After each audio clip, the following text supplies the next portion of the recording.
A lot of people are talking about fascists. Ow! Fascists? Stay out of Malibu, Lebowski! You've quoted General Milley calling Donald Trump a fascist. You yourself have not used that word to describe him. Let me ask you tonight, do you think Donald Trump is a fascist? Yes, I do. I think they're fascists. I think they want to use the power of the state to change the rest of us. Their tactics are fascistic. The left wants power because that is essentially their state of grace. The blackout of information by the left is pure fascism. Turns out there are fascists in charge. Nancy Pelosi is fascistic. They're using, frankly, fascist policies to silence the right. They use cancel culture as a tool to impose their fascism on us. Well, I won't say fascists, but yeah, fascists. This is fascism. This is fascism of the left. She's a Marxist, communist, fascist, socialist. You keep using the word. I don't think it means what you think it means. Who's a fascist? Hey everybody, excuse me. Just wanted to say welcome to the new subscribers. Thank you. Thanks for liking and sharing my last video. Hope y'all like this one. Yeah, what he said. What is a fascist? Where are the fascists? Why are there fascists? I'll give you a hint. It's a profit deal. This is where you work. Whether you're a bartender or a brain surgeon, you're making money for somebody. But what happens when they push you harder and the profits go up but your paycheck doesn't? What happens when the workers go on strike for their fair share?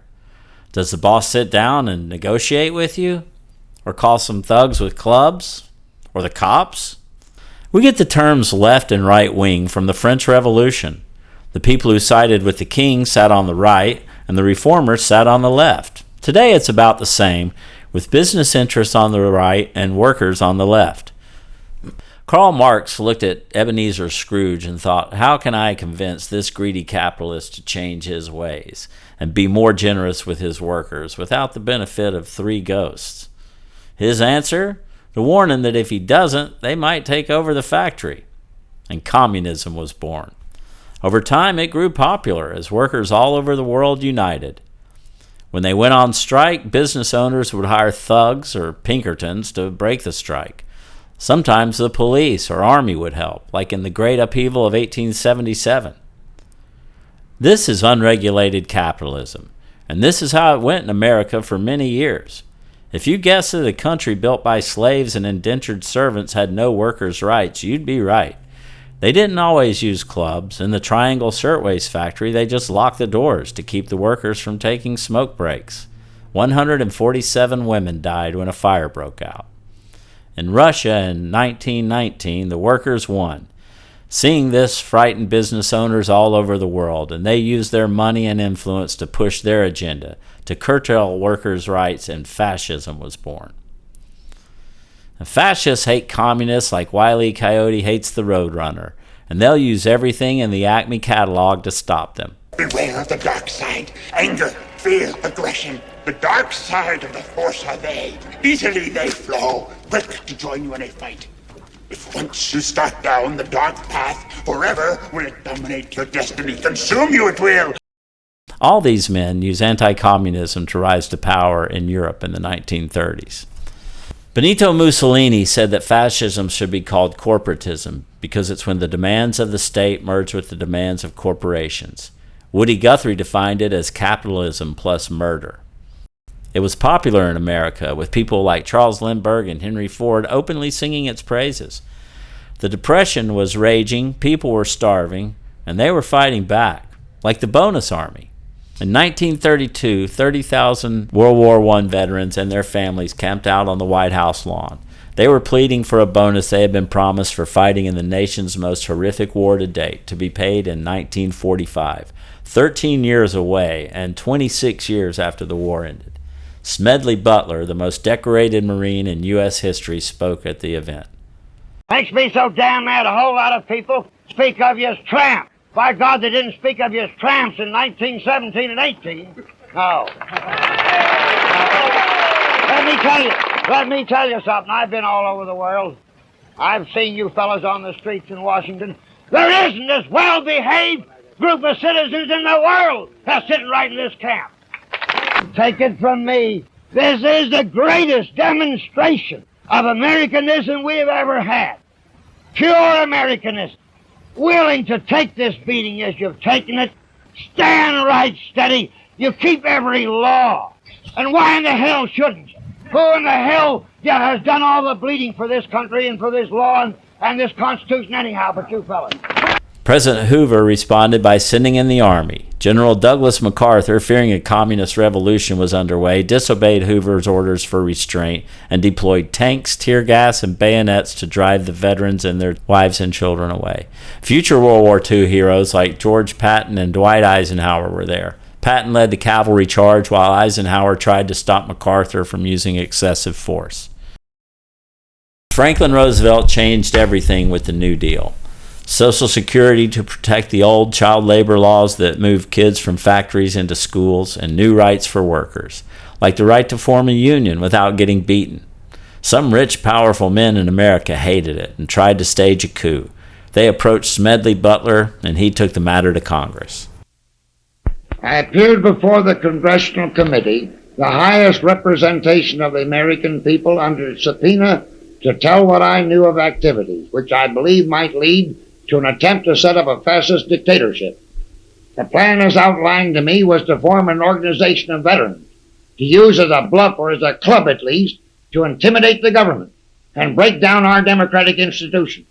The upshot of the whole thing was that I was supposed to lead an organization of 500,000 men, which would be able to take over the functions of government. I talked with an investigator for this committee who came to me with a subpoena on Sunday, November 18th.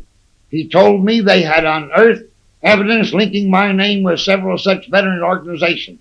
As it then seemed to me to be getting serious, I felt it was my duty to tell all I knew of such activities to this committee.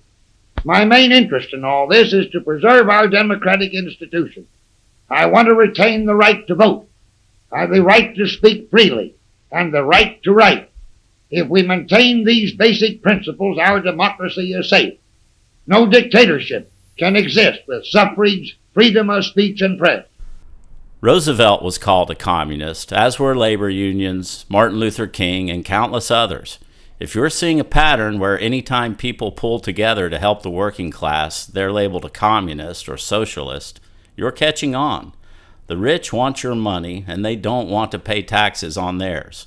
But they can't get votes by saying that, so they divide us, get us fighting amongst ourselves.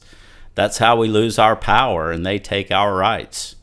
They've been trying to roll back the New Deal since its inception, and they're doing a good job. Union membership in America was 35% in the 1950s. That's when you could feed a family on one income. Today, it's about 5%. The Taft-Hartley Act and right-to-work laws, which pretend to be for workers, take away their rights to bargain for better wages and benefits. It's really a right to work for less. So why do people fall for fascism?